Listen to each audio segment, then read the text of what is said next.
Before you knew my name, I knew yours. Before you ever thought to look for me, I had already found you. Before you made a single choice, before you took your first breath, before the world had the chance to tell you who you were or were not, I had already decided. I chose you. Not because of anything you did. Not because of anything you would do. Not because you were the most polished, or the most faithful, or the most put together. I chose you because I wanted to. Because I made you, and I loved what I made, and I have never stopped. I need you to understand what that means, because I do not think you have fully let it in yet. I think you have heard the words, but I do not think they have reached the place in you where they need to land.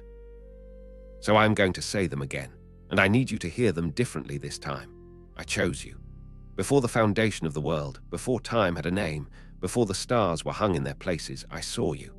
I knew every chapter of your story, the beautiful ones and the broken ones, the moments of courage and the moments of failure, the days you would shine and the days you would fall, and knowing all of it, seeing all of it clearly, I still chose you.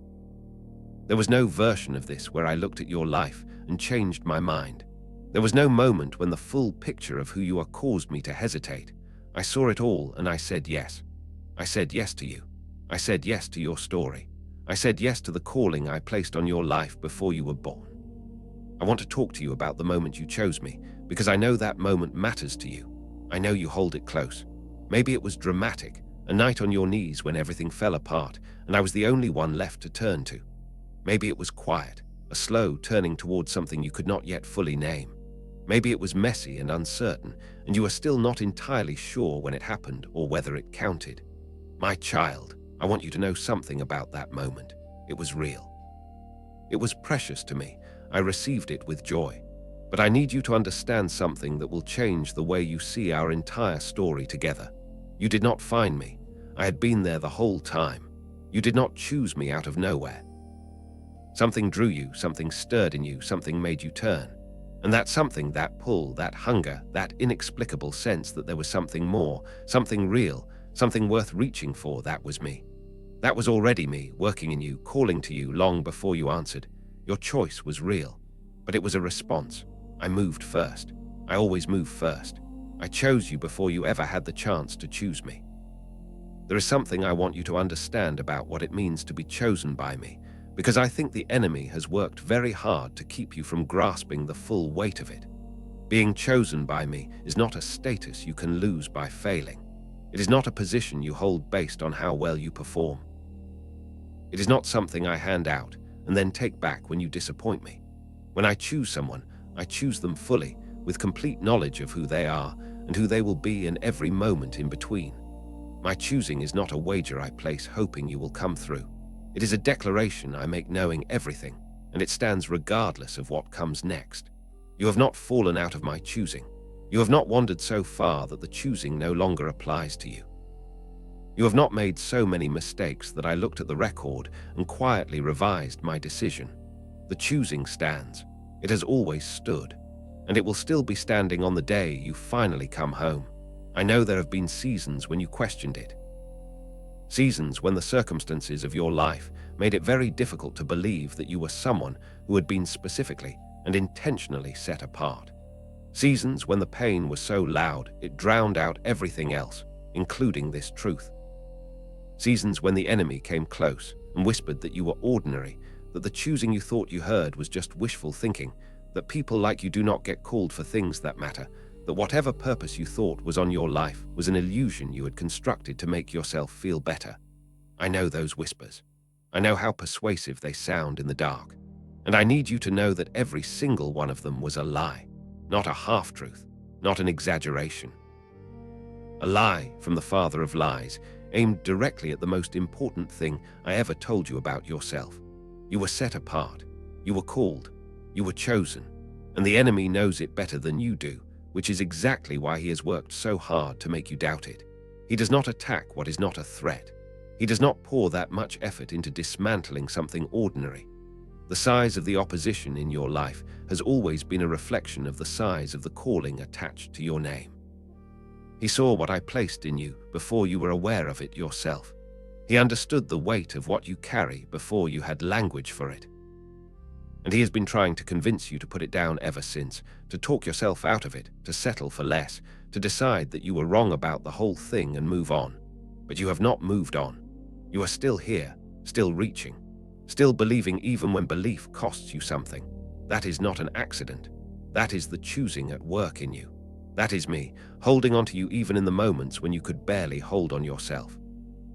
Let me tell you something about the people in your life who made you feel unchosen, the ones who left when you needed them to stay, the ones who looked at you and saw something lesser, the ones who made you feel like you were too much or not enough or somehow fundamentally hard to love. I see the marks those people left. I see the places in you that still ache from words that were spoken carelessly or wounds that were inflicted deliberately. I see the way certain memories still have the power to reach inside you and make you feel small all over again, even years later, even when you thought you were past it. And I want you to hear this clearly. Those people were wrong about you, every single one of them. Not because you are without flaws, not because there is nothing in you that needed correction or growth, but because their verdict on your worth was never theirs to give. That authority belongs to me alone, and my verdict on you has never changed. I called you worthy. I called you loved. I called you mine. And no voice, no matter how loud it was, no matter how close it was, no matter how much authority it seemed to carry at the time, has ever had the power to overrule what I declared over you before you were born. What I speak over a life does not bend to the opinions of people who could not see what I see. What I declare does not dissolve under the weight of rejection or disappointment or the cruelty of someone who was themselves too wounded to see clearly. My word over you stands. It has always stood, and I need you today to begin to stand on it. I want to speak to you now about the plan I had for your life before you were even aware there was a plan. Because I think one of the most disorienting things about the journey you have been on is that it has not looked the way you expected. The road has not gone in the direction you thought it would when you first started walking.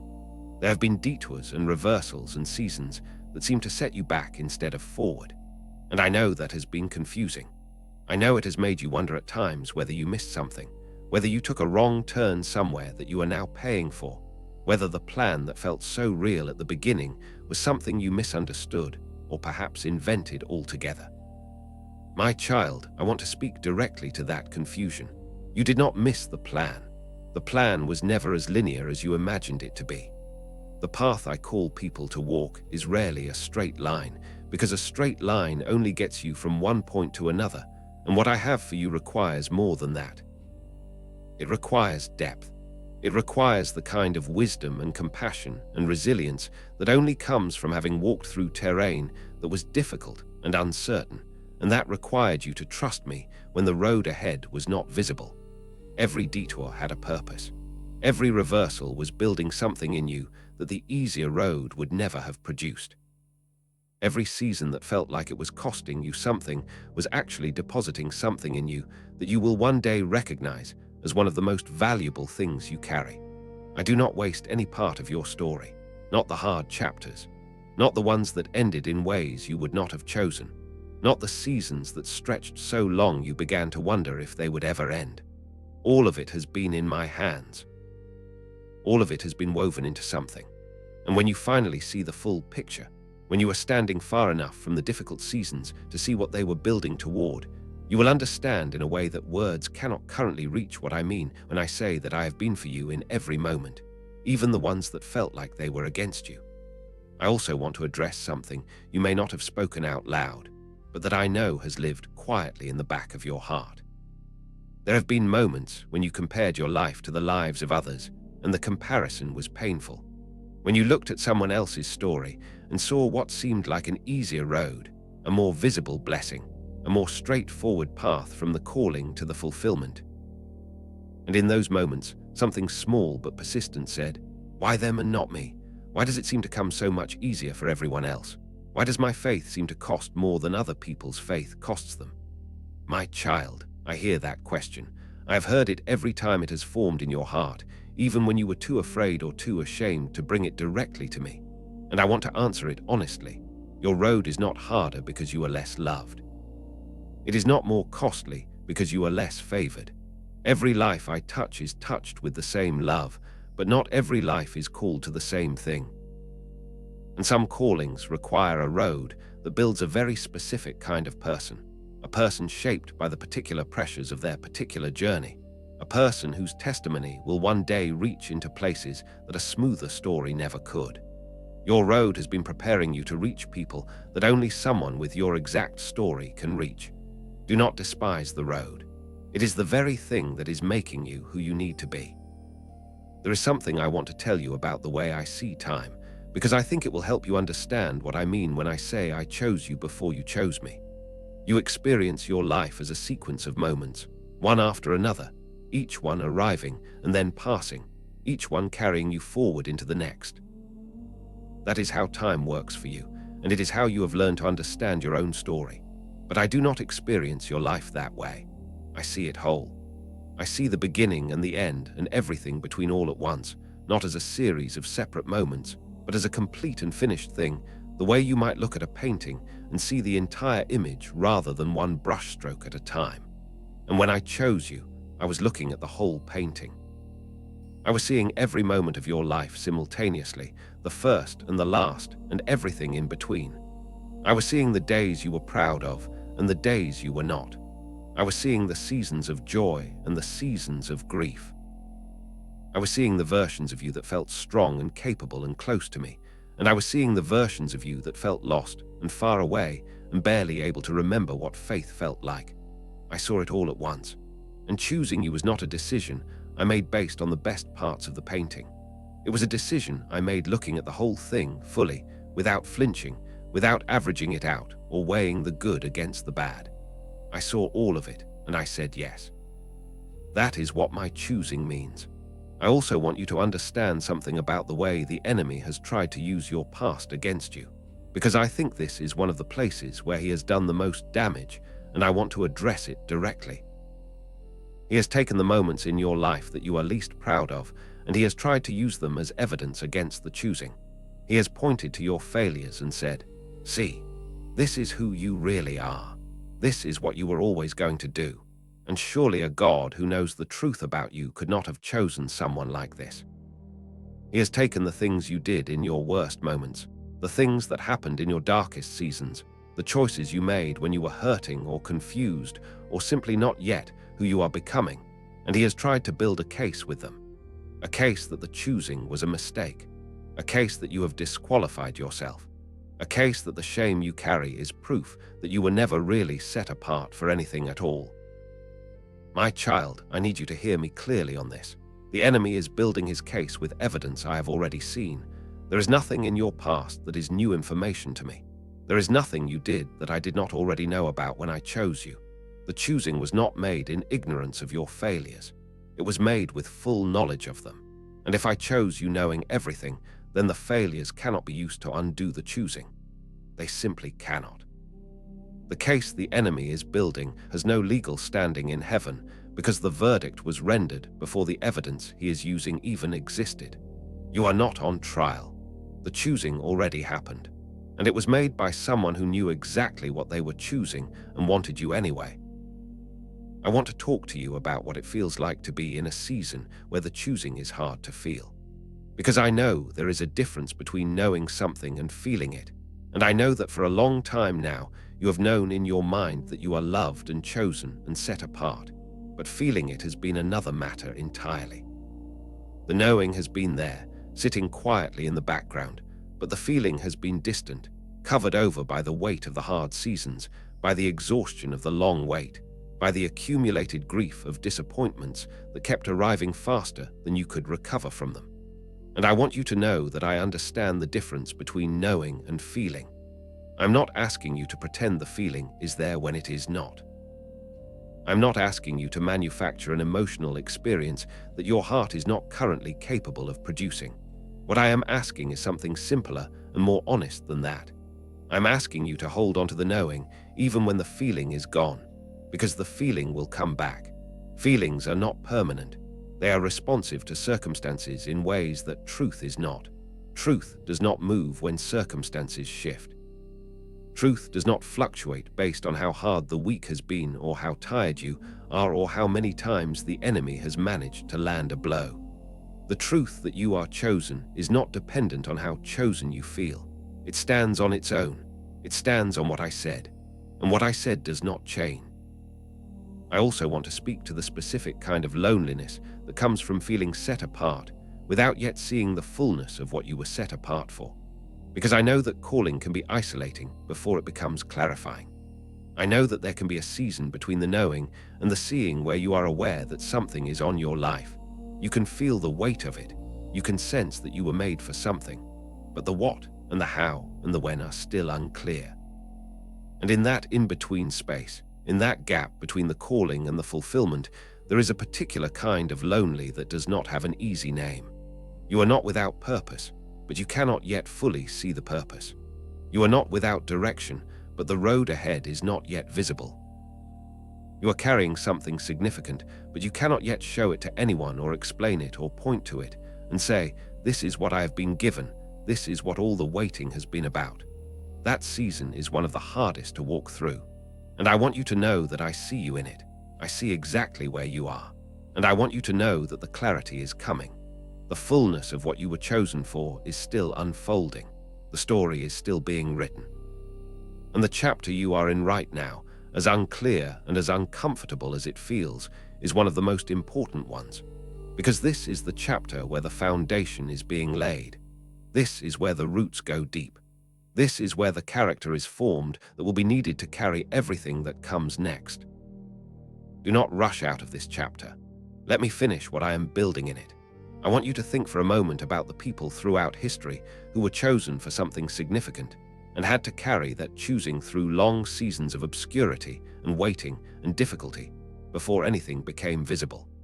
The ones who were told they were set apart and then spent years wondering what that could possibly mean given the circumstances they were living in. The ones who held onto a promise that looked smaller with every passing year, not bigger.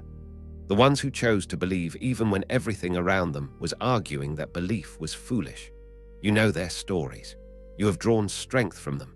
And I want you to recognize something that is true of all of them and is equally true of you. The choosing was real from the very beginning. The calling was not a mistake or a miscalculation. The long in-between did not mean the promise was cancelled. It meant the preparation was thorough. It meant what was being built was substantial. And when the moment finally came, it came with a weight and a reach and an impact that the shortcut could never have produced. That is the pattern. And you are in the middle of it, not at the end, not at a dead end, in the middle. With everything that was promised still ahead of you. I want to speak now about something that I know weighs on you, even if you do not bring it to me as often as you once did. There was a time when your faith was newer, when the choosing felt closer, when the sense of my presence was something you could almost touch. And somewhere along the way, through the hard seasons and the unanswered prayers and the weight of the years, something shifted. The fire did not go out entirely, but it became quieter. The closeness did not disappear, but it became harder to feel. And there are days when you look back at the version of yourself that had that fire, that felt that closeness, and you wonder how to get back there. You wonder if the distance you feel now is permanent. You wonder if something was lost that cannot be recovered. My child, nothing was lost. The fire that felt so bright in the early days was real, and it was beautiful, and I treasured every moment of it. But what I am building in you now is not less than what I was building then. It is different. The early fire was the fire of beginning, the fire of first love, the fire of encountering something so new and so real that it lit up everything around it. What I am building in you now is something that goes deeper than fire. It is the kind of faith that does not depend on the feeling of fire to keep moving. It is the kind of trust that holds steady when the emotion is quiet. It is the kind of love that chooses me not because everything feels wonderful, but because you know who I am and you have decided that I am worth choosing even when it costs you something. That is a more mature and more durable and more powerful thing than the early fire, and it is exactly what is needed for what comes next in your story. The seasons that felt like spiritual dryness were not punishment. They were not evidence that I withdrew from you or that you had somehow failed to maintain what we had. They were the seasons where the roots went down, where the faith that had been growing in the light learned to survive in the dark, where the trust that had been fed by feeling learned to live on truth alone. I was in every one of those seasons. Not far away, waiting for you to feel your way back to me, but right there, closer than the dryness made it feel, doing a work in you that the bright seasons alone could never do. You did not lose me in the hard seasons. You grew in them. And the growth that happened underground, in the dark, in the quiet, is the very growth that is going to hold you steady for everything that is still ahead. I also want you to hear this about the future, because I know the future has felt uncertain for a long time now, and uncertainty is one of the heaviest things a human heart can carry. I know you have questions about where things are going, about whether the direction your life is taking is the right one, about whether what you are building is going to amount to something, about whether the sacrifices you have made and the things you have waited for are going to produce what you have been trusting me for. My child, I want to speak peace over that uncertainty today. Not the false peace that comes from pretending the questions do not exist, but the real peace that comes from knowing who holds the answers. I hold the answers. I hold your future. And what I hold carefully. I hold it with intention and with love and with a level of attention to the details of your life that would take your breath away if you could see it clearly. Not one thing about your story is outside of my awareness. Not one detail has been overlooked. Not one prayer has slipped through the cracks. Not one moment of your faithfulness has gone unnoticed. I have been present in all of it, and I am carrying your future with the same care I have always carried you. So when the uncertainty rises and the questions get loud and the future looks unclear, I am asking you to do one thing. Come back to this. Come back to the knowledge that you were chosen before the foundation of the world by a God who saw everything and wanted you anyway. Come back to the truth that the choosing has not been revoked and cannot be revoked. Come back to the reality that I am the same yesterday and today and forever, that the love I have for you does not fluctuate with circumstances, that the purpose I placed on your life has not expired, that the promise I made is still standing and will still be standing when everything else has shifted. Let this be the anchor. Let the choosing be the thing you return to when everything else feels unstable, because it is stable. It is the most stable thing in your entire story, and it is yours. Please know that every seed you plant in this mission grows into a torch that shines in someone else's darkness. Whether by buying a coffee, making a donation, or becoming a member of our community, your support does not go to a channel. Your actions are supporting a divine mission to save lost souls. But more than your support, we want your presence. When you head to our Daily Light of Christ community through the link in the description or the pinned comment, you are not just visiting a site. You are entering a family of like-minded believers who know what it means to hold on when holding on is hard, who know what it is to trust a God they cannot always see, who gather every day to pray together and lift each other up and remind each other of the truth when the lies are loud. This is a sanctuary where you can post your prayer requests, share your story, and find people who will stand with you in prayer when you do not have the strength to stand alone. Whether you are joining one of our membership tiers for deeper study, sowing a seed of faith, or simply joining our daily morning prayers, you are helping build a global altar of worship. Heaven moves through willing voices, but it grows through a community that stands together. Each gift you give reaches someone who is sitting right now in the same questions you have been sitting in, wondering if they were chosen, wondering if they matter, wondering if the calling they felt was real. Your seed reaches them. Your presence changes things. Given it will be given to you, that is the promise that sustains this shared mission. Come with purpose. Join the conversation. Plant your seed in fertile ground. Let us open the heavens together. I want to say something now that I have been waiting to say to you for a long time. Something that I think you have needed to hear and that the noise of life has made it difficult to receive. I am proud of you, not of the polished version of you that you show to the world.